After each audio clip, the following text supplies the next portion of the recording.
So we continue with the sense desire, kamachanda.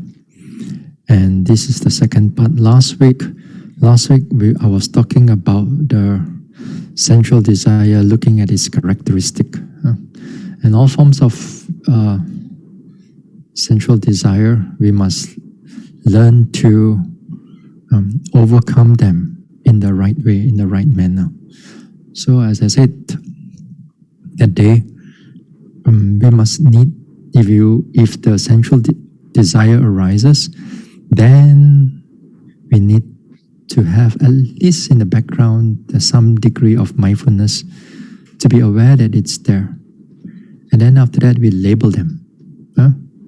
We labeled it to see that whether it is that is a sensual desire. And then, what else? Once we label them correctly, then we also learn to accept them as they really are. Accepting them doesn't mean that we just let them be, but we kind of like contain it, not trying to push it away, not trying to want it to stay. Just let it be as it is. And then only the fourth way, we overcome it with various ways. Now we go back to the sharing of the screen. All right. Okay. Can you all see?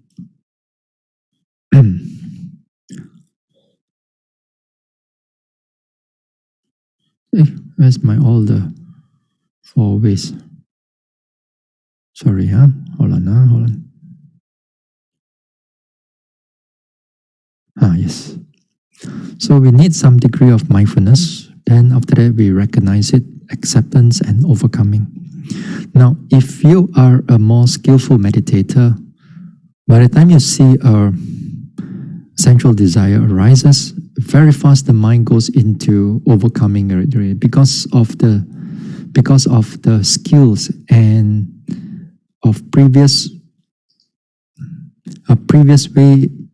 you have done it again and again. So very fast you already gone into overcoming. So if you are still new, then at least you know what you are going through. In a way of vipassana, as I said, there are, you look at them directly. Look at them directly. If it's a sensual desire, you look at it directly. Then you see how the sensual desire, that means you begin to recognize its characteristic. How is the sensual desire is like at that moment of time. The characteristic of like attachment, wanting, gripping, not letting it go. So that is when you see the sensual desire as it is. Another way of seeing sensual desire as they are, of course, you also look at its characteristics in the beginning, but then you begin to look at its condition. What are the condition that is coming into connected with the sensual desire? That is to say, if the sensual desire, then you may notice that there was a pleasant feeling.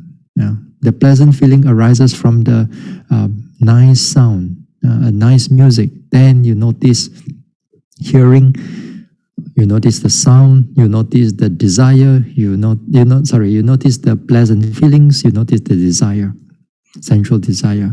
Then with that sensual desire, also you take notice of the thoughts that arises together with the sensual desire. So a lot of times, if you are not meditating, all these things we see that as one clump. Everything is all mixed up. But in a vipassana, the mind, because of the wisdom factor, it can able to distinguish each and every of the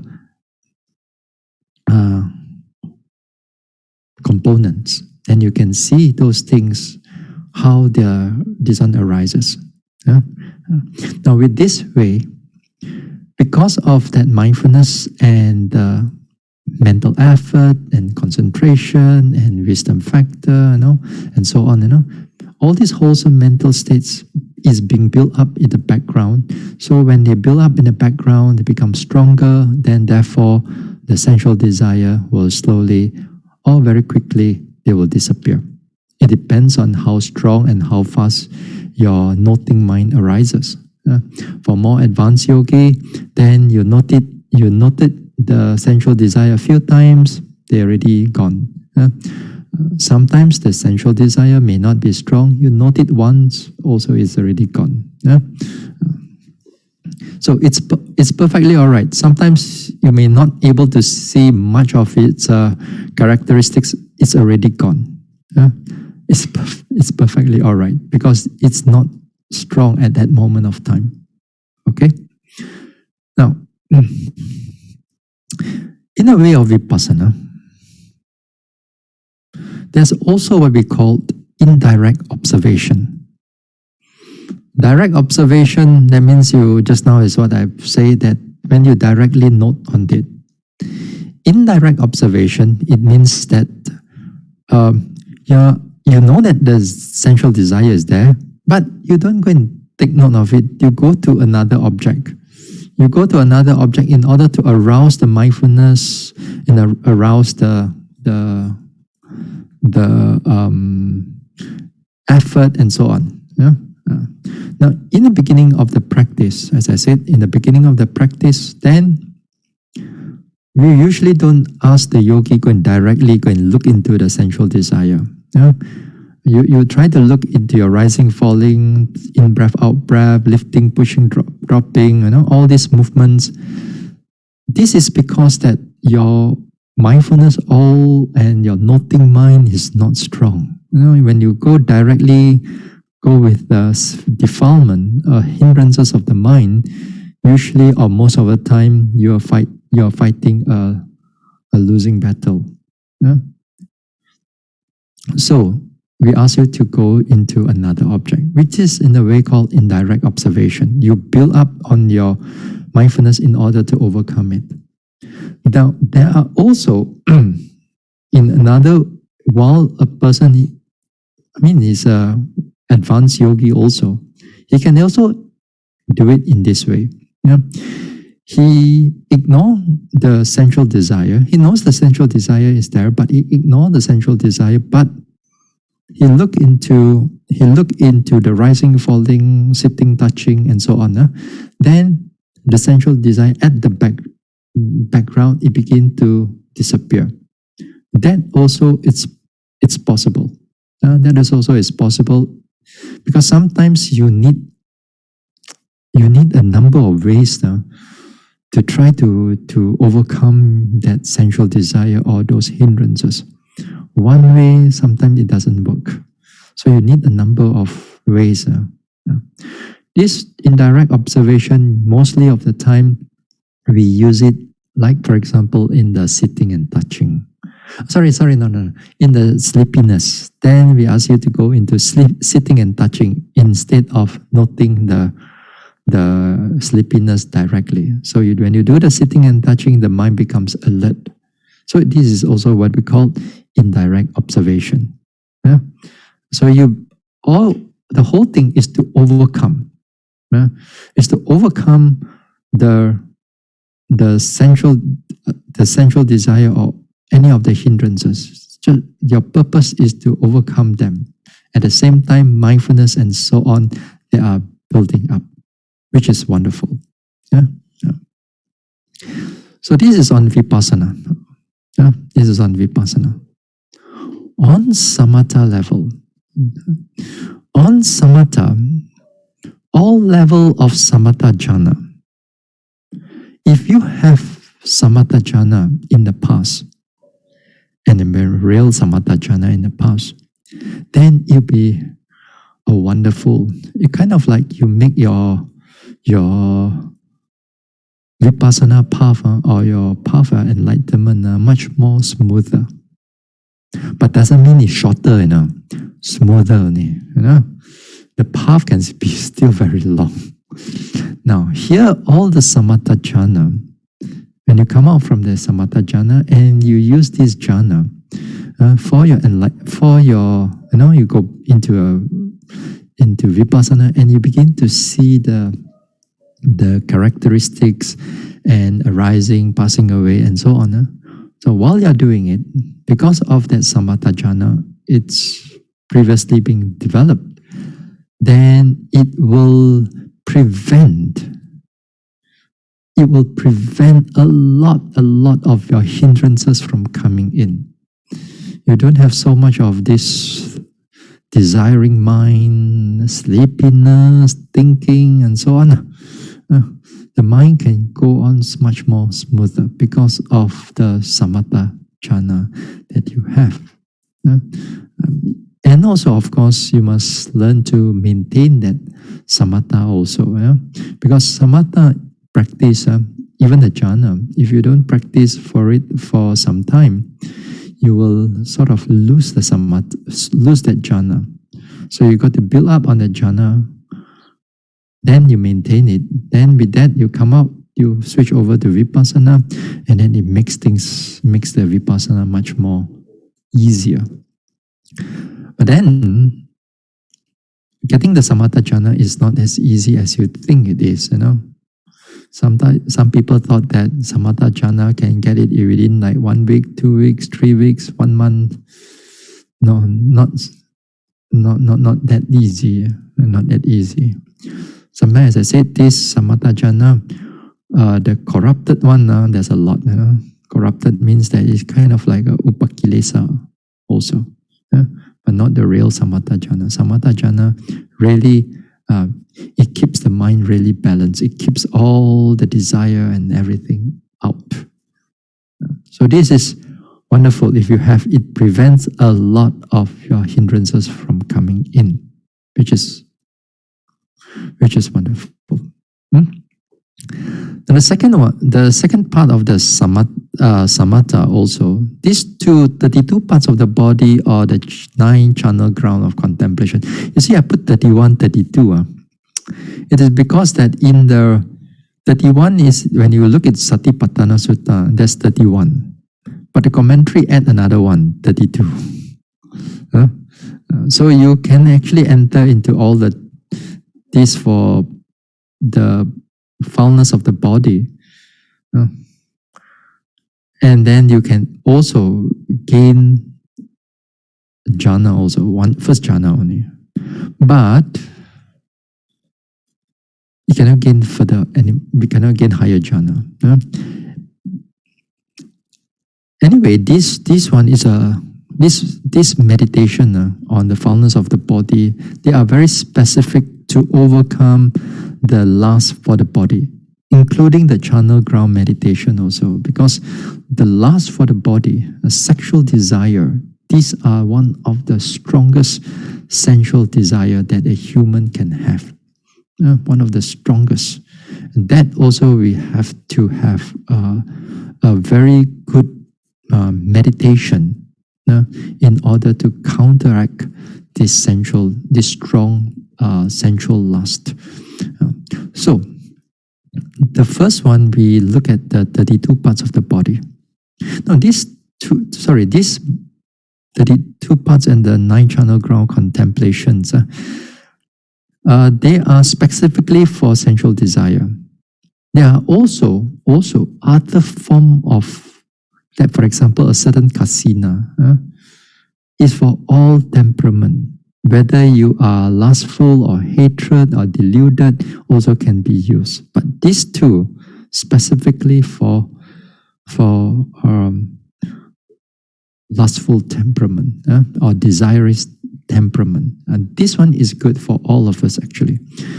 Now, 32 parts of the body, if you're able to remember, you have to remember all the 32 parts of the body, and then you divide them into groups, like what is taught in the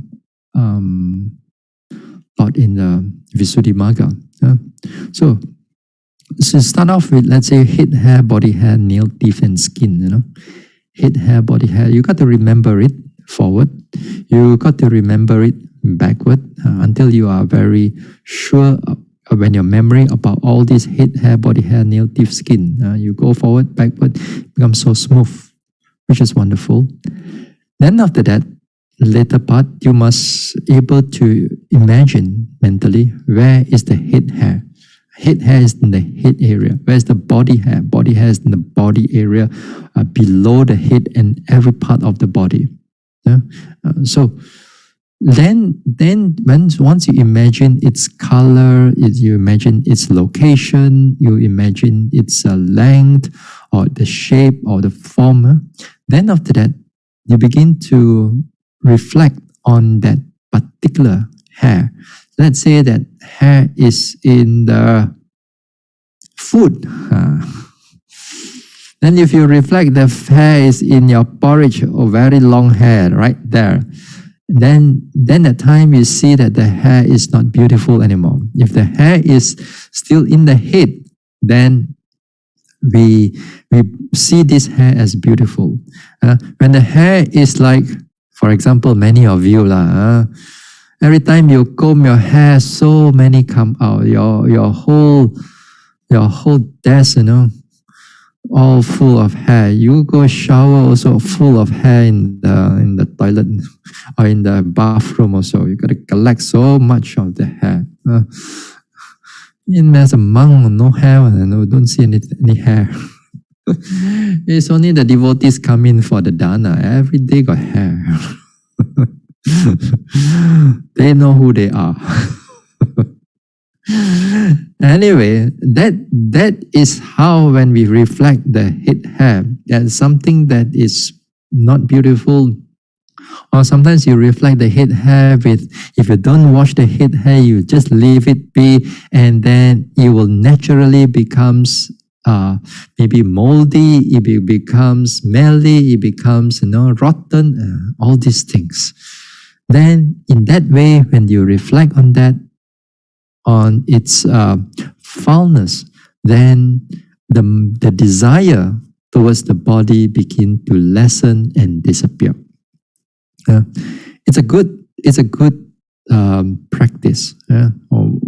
These 32 parts of the body, these are also one of the 4 guardian meditation for vipassana. So see which one is that you like. You can go into the Satipatthana. Let me stop your sharing here.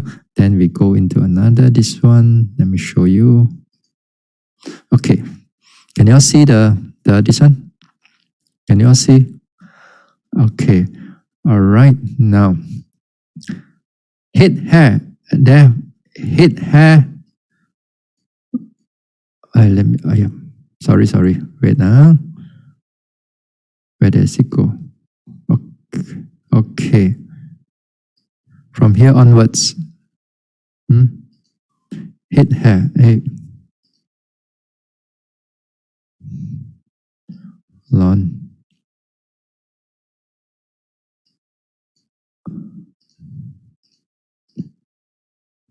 I don't want. No.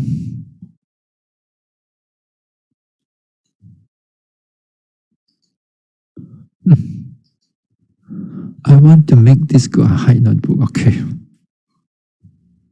All right. You see from the head hair onwards, Head hair, body hair, nail, teeth, skin, sinew, bone marrow, kidney. Which one you like? You like the kidney? Or you want to use the kidney? Then maybe you have to imagine how the kidney is like. You like the heart? Then you can use the heart, and you can imagine the heart is in front of you. You can, or you like the skin, for example. You imagine that the skin is like unwrapped from the body. It's only about 1 or 2 millimeter thick. And as if like the whole thing is like a very thin plastic. You're unwrapping the whole thing, whole body. Only the flesh only. Then you put the skin at the side there. And when you see the skin, how beautiful your skin is at that time. So in that way, we reflect that the foulness of the parts of the body. It is good for us to do it in this way because we want to stop this one now. I go back to this one again. You can see all right. You see over here, can you see the mark of attractive again? Okay. All right. Now the mark of attractive, because when we see something is beautiful, we see them as a whole. When you see a woman is beautiful, when you see a man is beautiful, the moment you see it as a beautiful, because we for example, we put the hair, the eyes, the shape of the body, the mouth, the skin, the nose, everything the mind already assembled them inside the mind. It perceived them as one. Because when you perceive them as one, then it's already, you look at it as beautiful. Because you look at the thing as a whole, it's called the mark of attractive. So when we are meditating, we should not look at the mark of attractive or the sign of attractiveness. So that means you should not look into either you don't look at it, or if you happen to look at it, you must not look into its specific nature of the person. Oh, the hair is like that. Oh, the eyes is like that. Oh, the mouth is like that. Oh, the body is like that, and so on. So we must not look into its sign. Once you look into its sign, that means the mind automatically goes into seeing it as attractive. Now, in order to not to see it as an attractive, then you must see in its foulness of it. Actually, I forgot to put another paragraph here. This paragraph. Anyway, I can do it right now. Let me share the screen again. Okay. We go into, not this one, this one. Yeah. Abandoning the hindrances. Can you see abandoning the hindrances? Wait, I put the word speaker a little bit for. Okay. Can you see the abandoning the hindrances? Okay. Can now? All right. Okay. This is how now.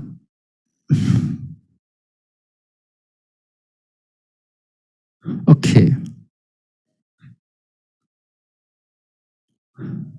There. You see the one just because okay, because I do not see even other thing on account of unreasoned sensual desire does not arise, and a reasoned sensual desire is abandoned so much as the mark of unattractive. For one who attends carefully means you have yoniso manasikara. To the mark of unattractive, the unreasoned sensual desire does not arise, and a reasoned sensual desire is abandoned. I forgot to put this paragraph together with this one. All right. The mark of unattractiveness. That means right now you got to see the body as something unattractive. That means you have to separate them into parts rather than put them together as a whole. So when they are separate into parts, then you begin to see its foulness. That means the mark, the sign of unattractiveness, asubha nimitta. The Pali word, mark of unattractive, asubha nimitta. So here, one of the ways is to look into the 32 parts of the body. So how do you do it? There are ways that you can do it. So let me go to the library again. Here again. Okay. Now, while you are meditating, let's say you are doing vipassana meditation. You are doing vipassana meditation, and then after that your sensual desire, sensual lust arises. Don't push it away, don't suppress it, don't attach to it. You know that it's there already. You note on it, let's say you note on it, it's still very strong. It doesn't want to go. Okay, now, let's say it doesn't want to go. What you do is that you reflect on the head hair. Head hair, head hair, head hair. Then you imagine the head hair of the person. Then imagine that the head hair is in your soup. If let's say the head hair is in the floor, and then head hair is that you're being trampled everywhere, then how beautiful the head hair. When you see the foulness, sometimes for some people, the desire at the background begins to disappear. Very fast, it disappears. Once the sensual desire disappears, you stop that reflection on the head hair, then after that you go back to noting your object. It's like a diversion out. There's one way of what you can do, and it's a good way actually. Yeah. Or which one you choose. As I said, you choose which one you like. If you find that the skin one it's good for you, and then you do the skin. Or you find that the feces one is good, and then you do the feces. If you find the urine one is good, and then you do the urine. Sometimes you take one or two or three of the reflection, of this reflection, and you see its foulness. Then while you're meditating, and then you come out a little bit, contemplate on the samatha, on the foulness of the body. Once the desire go down, go back again to the vipassana. Then it's very helpful. Of course, initially you have to do, a proper meditation on this head hair, body hair. A proper at least you know how to do it first. So when you know how to do it, it's wonderful. When you are doing vipassana, you can incorporate this one just for a short while. Sometimes it maybe take you about a few minutes, then the whole desire gone. Sometimes it takes you a few seconds, the desire gone. So you can choose. The next one, on this one, it's the 9-channel ground contemplation. Now, in the 9-channel ground contemplation, you see, in the Satipatthana, in the Sutta, it's given a 9-channel ground contemplation or giant channel ground meditation. In the commentary, in the Visuddhimagga, there are 10 channel ground contemplation. All right, there are 10. So it doesn't matter whether you have 9 or 10, but here the difference between the 9-channel ground contemplation and the 31 parts in the Satipatthana Sutta, just now that we look into it, that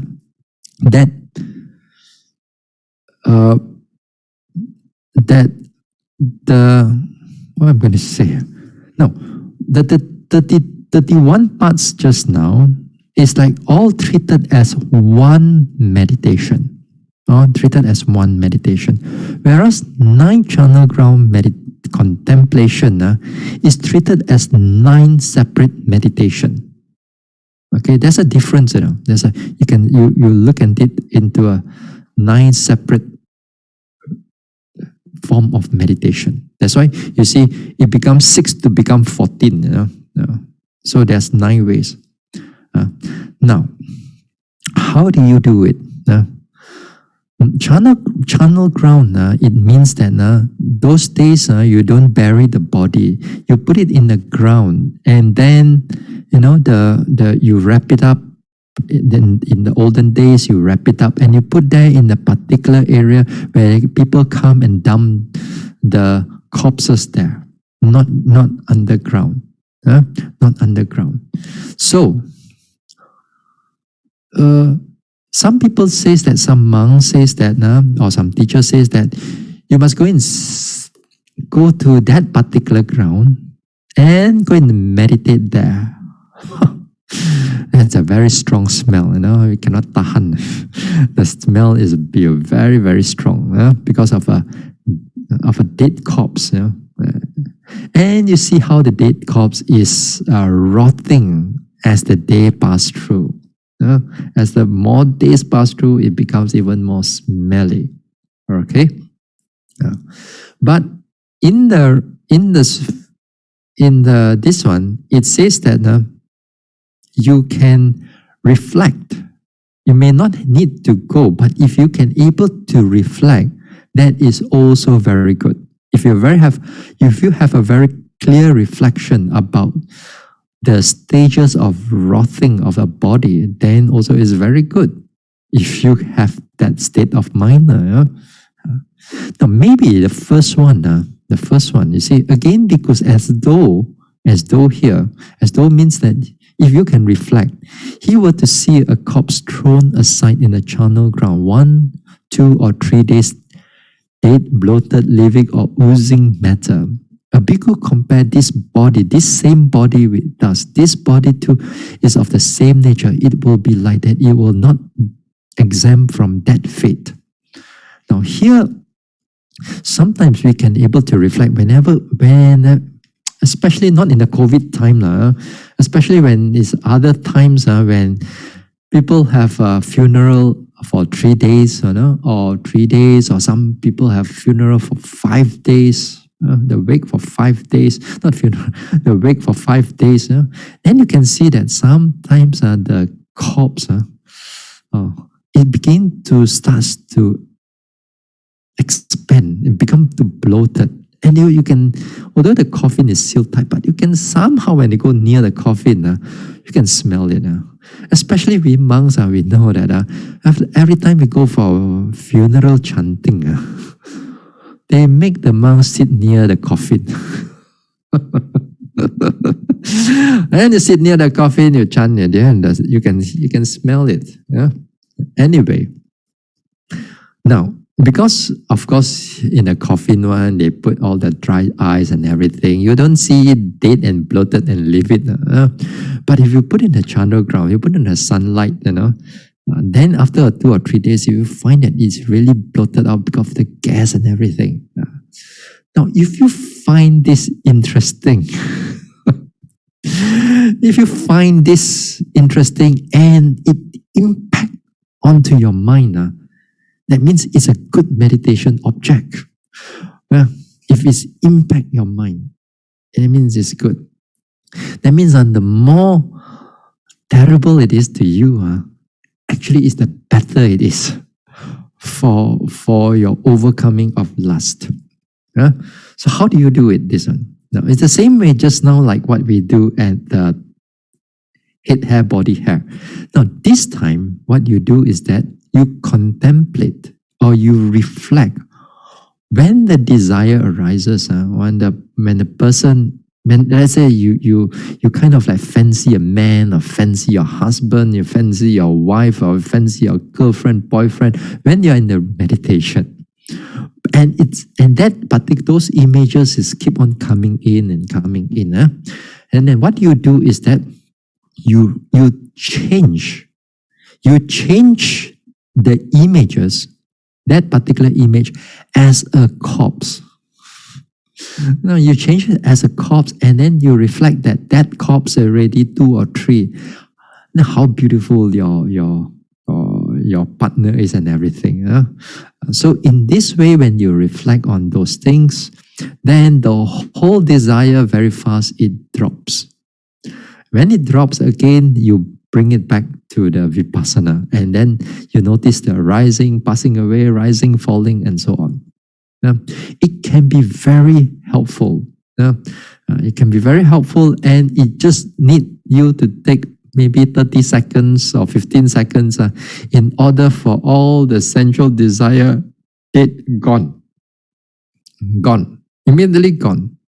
And then not only that, because it is a samatha reflection or contemplation, then when you come back to the vipassana objects again, the object also become very clear, very sharp to you. So this is one way that you can do it. One way you can do it. Now, if you don't like the 2 or 3 days bloated one, let's see what else can you have. So you can choose, Okay, the next one is this. As though he will see the corpse thrown aside in the charnel ground, being devoured by crows, hawks, vulture, dog, jackals. Because of the smell come in, or various kinds of worms, That's good. You imagine that the blood is, the corpse is full of maggots already. Well, the one that the body with the flesh and the sinew, that one with the blood one, that one is more interesting. Yeah. So you can choose. So that's why it's good that to understand the Satipatthana a little bit, the sutta a little bit, because it can be very helpful, especially when you want to overcome that sensual desire. Okay, so if you don't want the devoured one or the maggot one, you also can have like the skeleton with flesh and blood held together with sinews, a fleshless skeleton smeared with blood held together with sinew, or skeleton without flesh and blood held together with sinews. Disconnected bones scattered in all directions. Here, hand bone, there, foot bone, here, shin bone, thigh bone, and so on.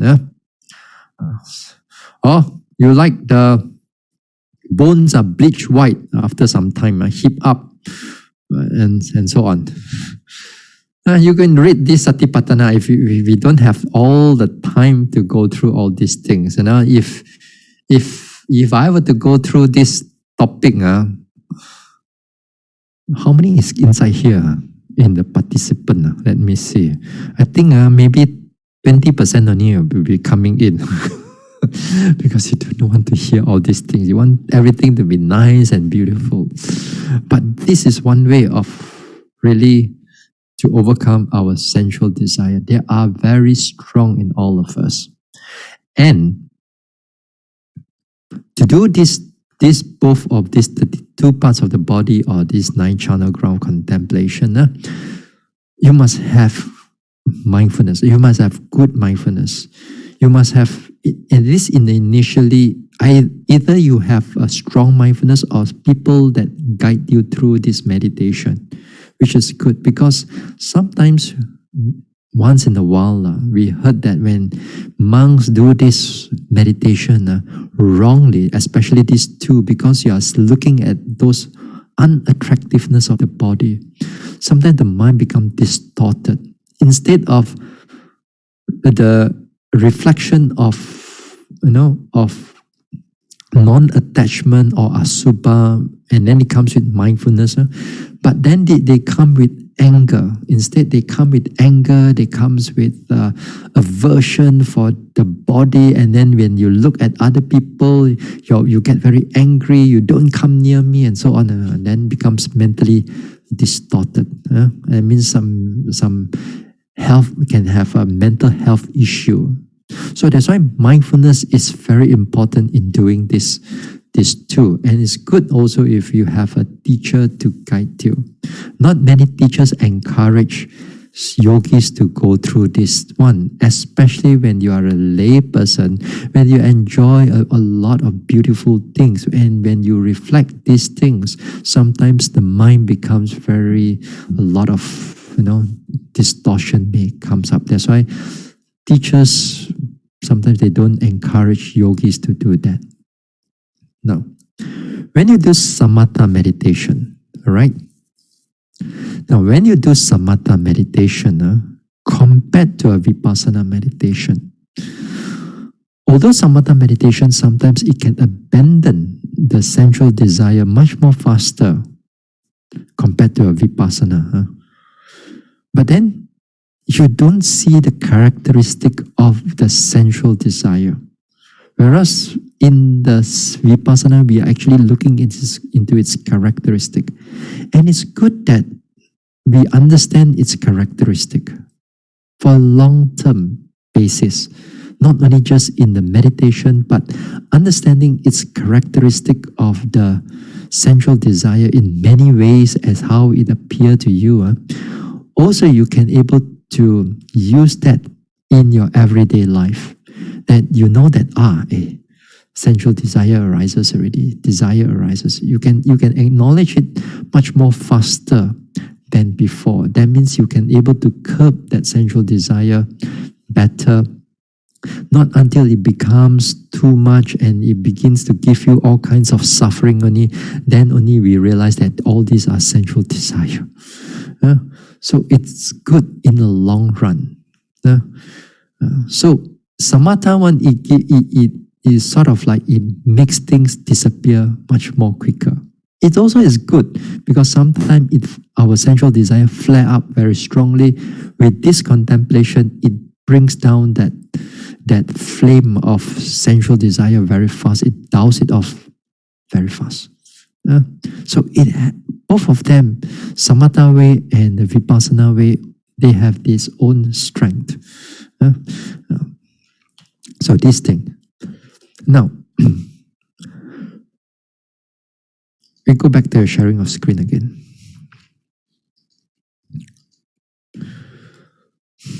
Okay, I can see. Okay, wait. Now we come to this other skillful ways. Other skillful ways, that means this time you are not in the meditation. That means and this one, it can be very helpful for all of you when you are not in the meditation.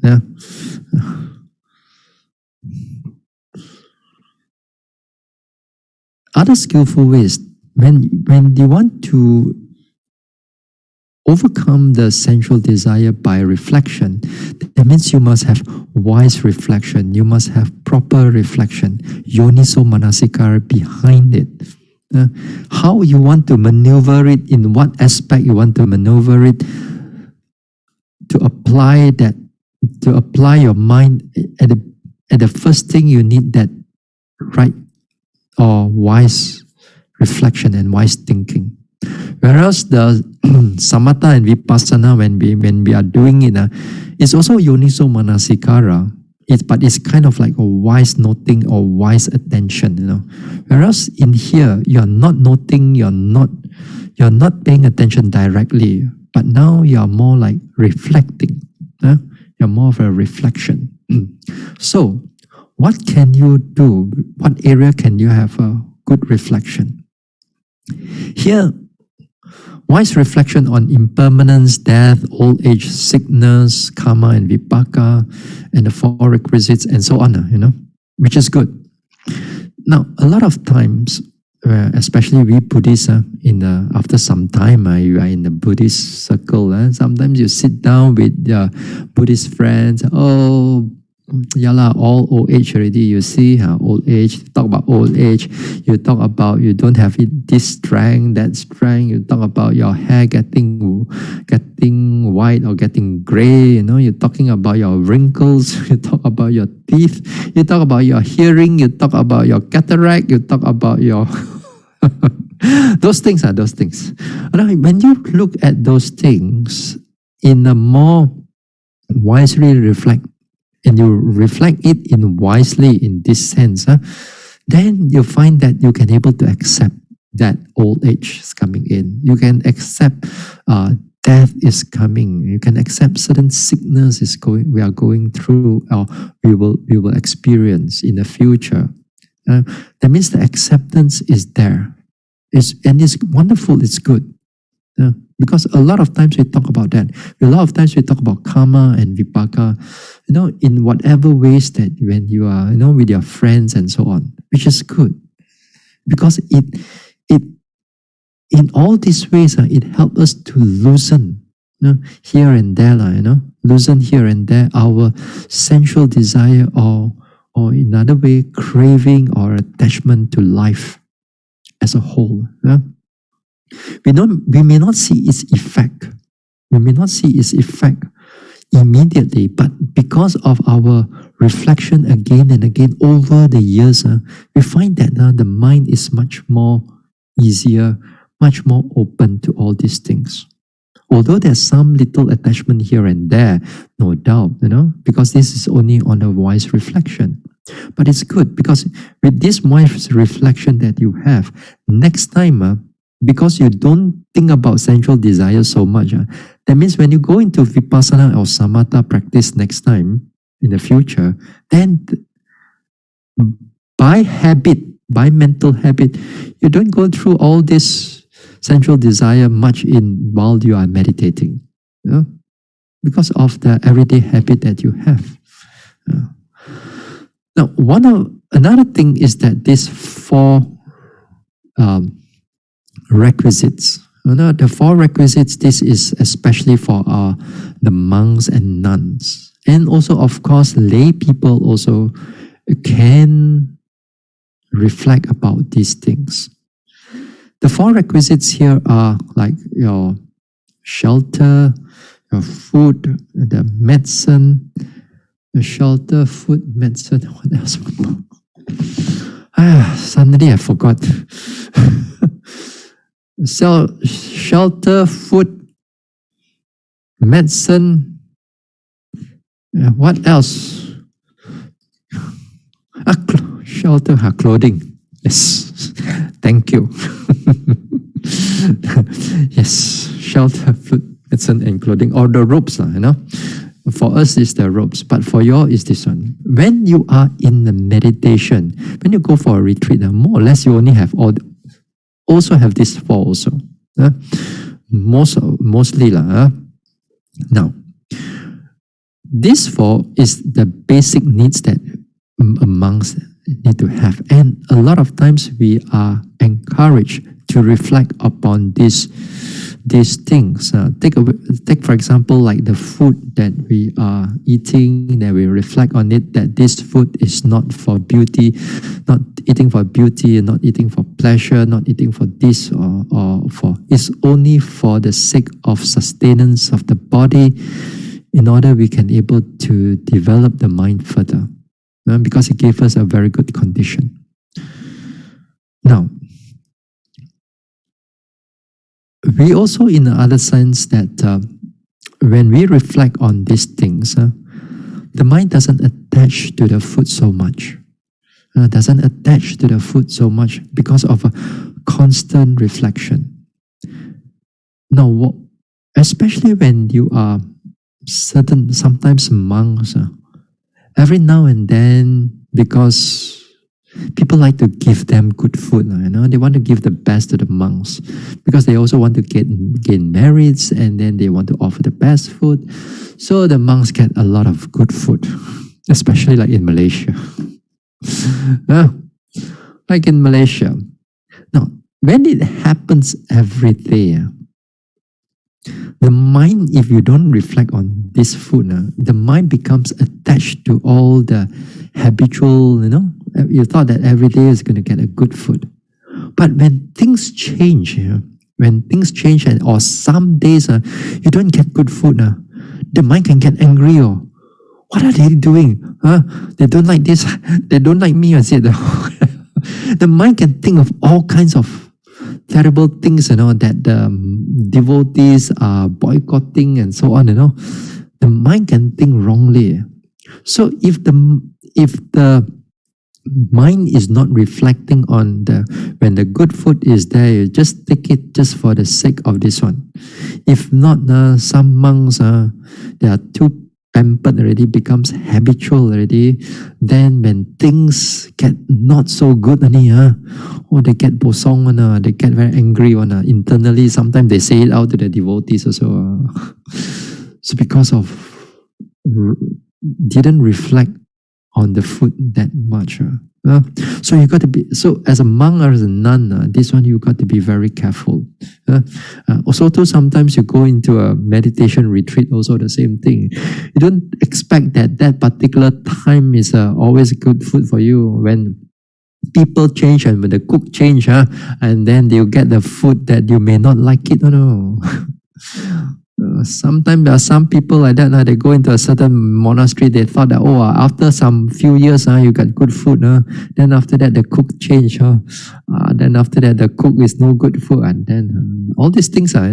So you reflect on those things, the things that we wear and so on.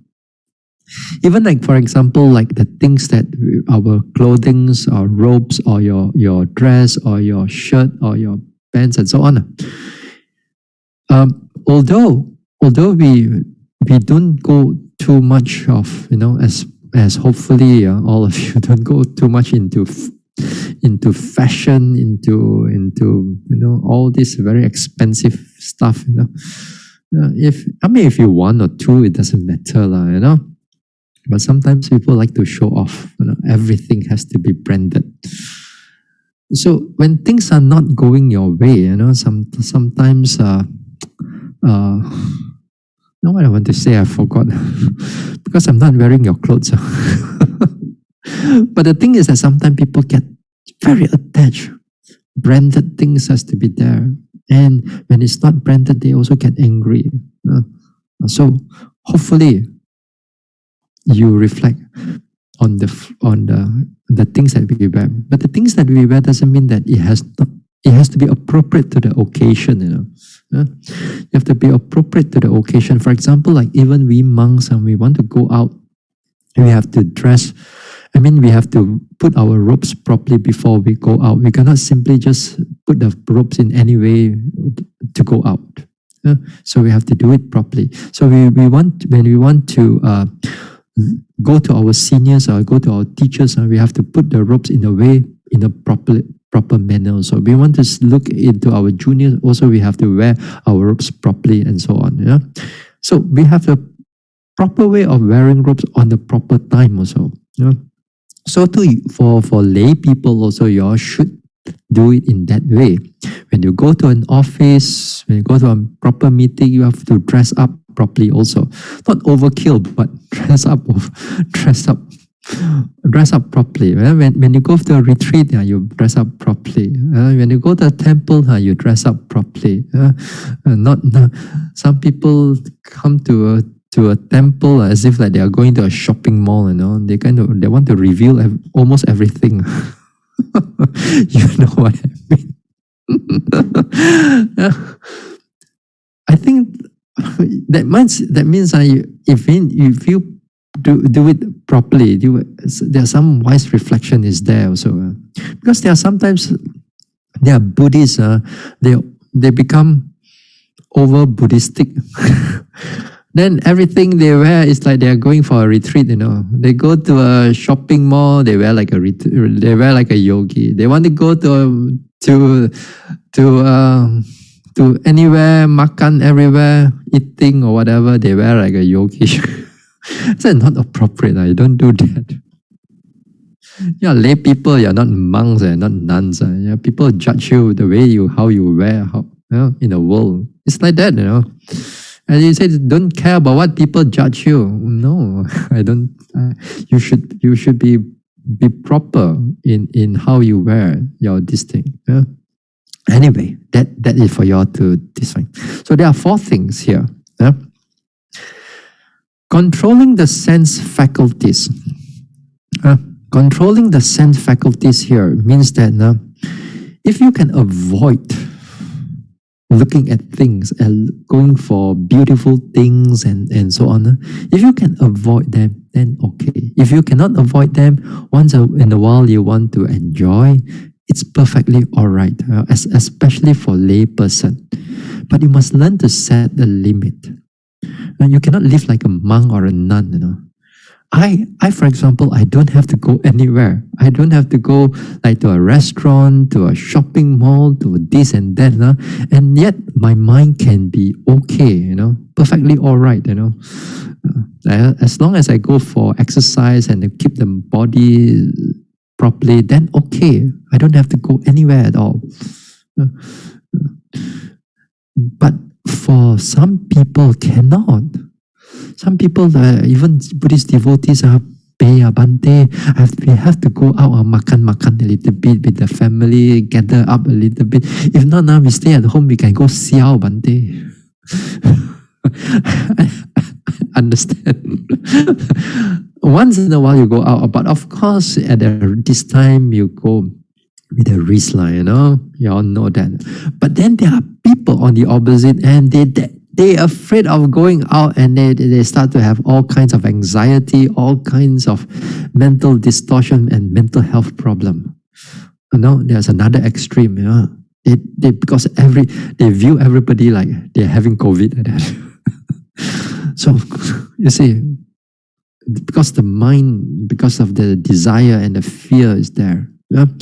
So if not to say that you cannot go for vacation, you cannot go for this and that, but if you can avoid them, at least for now, it will be very good. It will be very good, for yourself and also for your people who are near to you. Okay? Now, so happen if you cannot avoid them. So happen you cannot avoid them. They come and then you cannot avoid them. Then you have to be watchful of your eyes, or be watchful of your mind, or your ears and your senses. You got to put a lot of mindfulness there.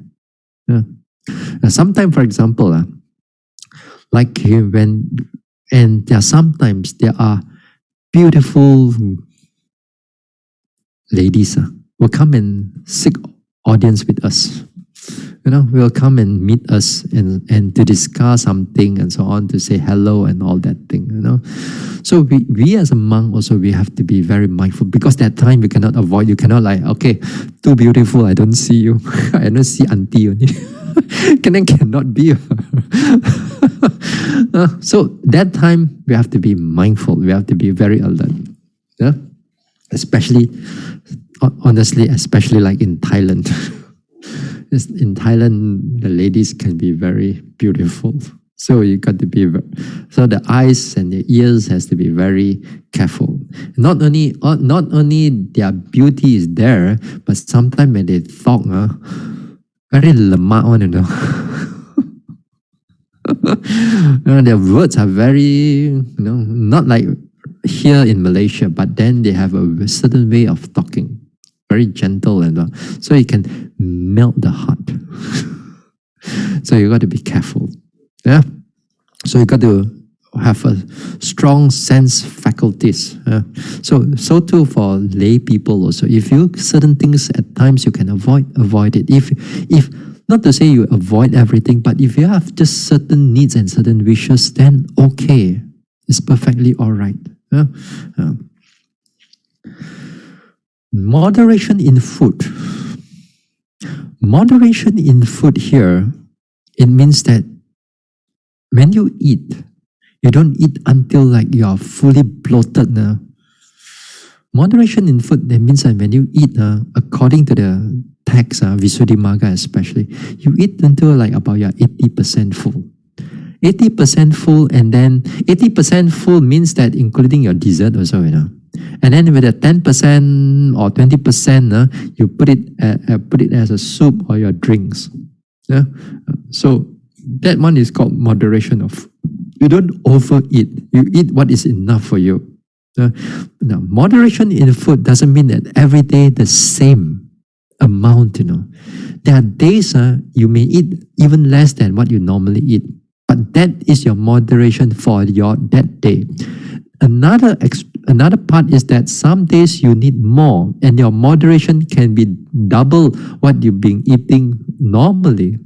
But that time, it's perfectly all right, because that time is moderation. So here moderation can be depending. It's not, doesn't mean that the same amount. So here is all about like 80% or 90% that you are full. You don't make it until become too full. At one time, I heard of a devotee. In the past, he was not a Buddhist. When they spend on food now, they spend like thousands and thousands of dollars in food. And sometimes they have to entertain the client and all that. So what they do is that they eat the food now. Everything comes in already. They eat the food already. Then so full already. And what they do is that they put a finger into their mouth and then to vomit the food out, all the food, whatever food out. And then after that, they eat some more with that. You see? After that, they eat all the food, the new food is all coming in somehow. Sometimes they got 10 course, 20 course or whatever, but it's all very expensive food. Because in order to entertain the client, you see, that is how extreme people can go, glutton. moderation of food. The next thing is this contentment on our belongings. Now, the contentment here, sometimes we learn about contentment, but in the text, they give you a little bit more about what is contentment. Here, the Pali word for contentment is called santuti. All right. The contentment here is called santuti in Pali. Now, this one you can get it from, I think I forgot to put it here. There's one called in Sutta Nipata called the rhinoceros horn. The Sutta on rhinoceros horn. What's the Pali this one? And in the commentary, contentment. Also in the Mangala Sutta, also in Sutta Nipata, also they got contentment. They tell you about what is contentment. Now the contentment here, it's for our physical belongings or our physical gains, and not for spiritual gains. Spiritual advancement is not for the contentment. Is not for that. Contentment is just only for physical belongings. That is to say, connected to the four requisites. That because when you do the commentaries, especially in the commentaries, they always connected with the four requisites when it comes to the physical connection of the monks or the nuns. Now, some devotees, once in a while I heard, they said that they are contented with their spiritual gain already, with their spiritual development already. You ask them to go for a retreat, Bhante, many years I gone already, now I don't already, now enough for me already, enough for me already, bo liao, gao liao. Retreat time over already, I got other things to this one already. They are contented with whatever their meditation. So too, like some people, like when it comes to spiritual development, they do not want to go for any form of further development of their meditation or any form of higher in the sense of even dana, sila or bhavana. Then, for example, that they are contented with doing wholesome deeds.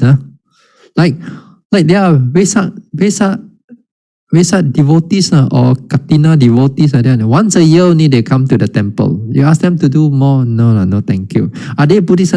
Yes, we are Buddhists. But how many times you go to do dana? Once a year. Once a year. Once a year enough already. That spiritual gains, they are very contented. But physical for them, physical gains is never enough. It's never enough. They want more and more and more. Contentment doesn't mean that you all cannot look for more, But if you need to look for more, is there a need for it or not? For me, for example, one computer, one laptop for me, it's good enough. I'm contented with it already because it helps me to do many things. But for you, maybe your contentment is like you need 10 laptops. Because you have your business, you have your subordinates, and you need to give them all this laptop for them to work. So maybe 10 is not enough, 20 maybe not enough. So if it has a need, then by all means.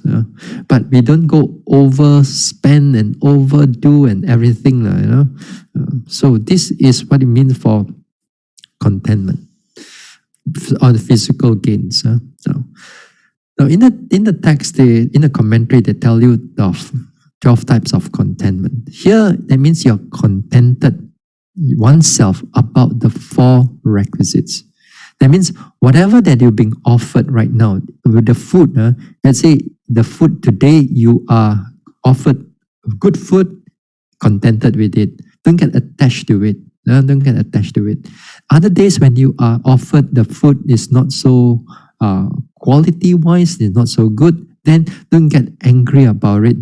Then learn to accept it as they are. And then in that way, whatever that's been given to you, then you are contented with it. Sometimes you are getting a better ropes, sometimes we get not so good ropes, then we are contented with it. We are contented with it. So too, the same thing also. Sometimes when you go for a retreat, also the same thing for some of you. When you give that particular room, sometimes the organizer gave them that particular kuti, quiet kuti, busui my. Then they go and choose another kuti. This one, too far away my They are not contented. Sometimes they are very. Sometimes they are yogis. They go to the this and they can bully the organizer. They want this one, they want that one. And they are not contented with whatever is given to them. So now sometimes in the certain retreats, I give the yogis the room. Then you want to change your room, you come and see me. And most of the time they dare not, or 100% they dare not come and see me. They quite kia. Then you don't have to quarrel and so on. If not, when the other people the organizers gave it to them, and they can still want this and want that. Anyway, so being contented is good. Being contented is good. Whatever that you get. Speak in praise of contentment. That means not only you are contented, but you speak about the contentment, because that contentment, when it doesn't give you much of sensual desire, your mind doesn't hankering over those objects, over those robes or those clothing or those this and that. When you speak about it, also is a form of content about. It's good. Yeah? Do not engage in improper search. Do not engage in, that means you don't lie your way, you scheme your way into try to get that particular things. For example, if you need, for example, let's say you want a business, and you need that. You don't scheme your way and try to cheat people and so on. And also for monks, also the same thing, that when you need something, you don't try to scheme your way to your devotees. Even the devotees don't want to give you, they don't have the means to give you. Then you purposely put the devotees in the corner in order for them to offer it to you in this way and that way. So that is not proper. You don't, because of that, desire is so strong, and then sometimes the monks are very cunning. They use it not a very straightforward manner. Sometimes there are monks who need something, for example, but devotees may not able to offer it at that particular time, or particular model, or particular brand, or particular thing. Then if they don't get that particular one, sometimes the monks get angry. Or sometimes the devotees may not have the means to offer to the monk, may not have the financial means to offer to the monk. Sometimes we cannot offer, the monk also get angry. So all these things are, because they are not contented. When they're contented, if you have, work with, okay with it. You don't have, okay with it. If you get a lower quality one, you're okay with it. You get a higher quality one, you get okay with it. This is all called contentment. All right? Now, these two, right speech and association with the less, we're going to talk about it on the next talk, because these two, right speech and association with the right people, that will reoccur. It will repeat in all the hindrances. Okay, for now, I think we stop here for tonight.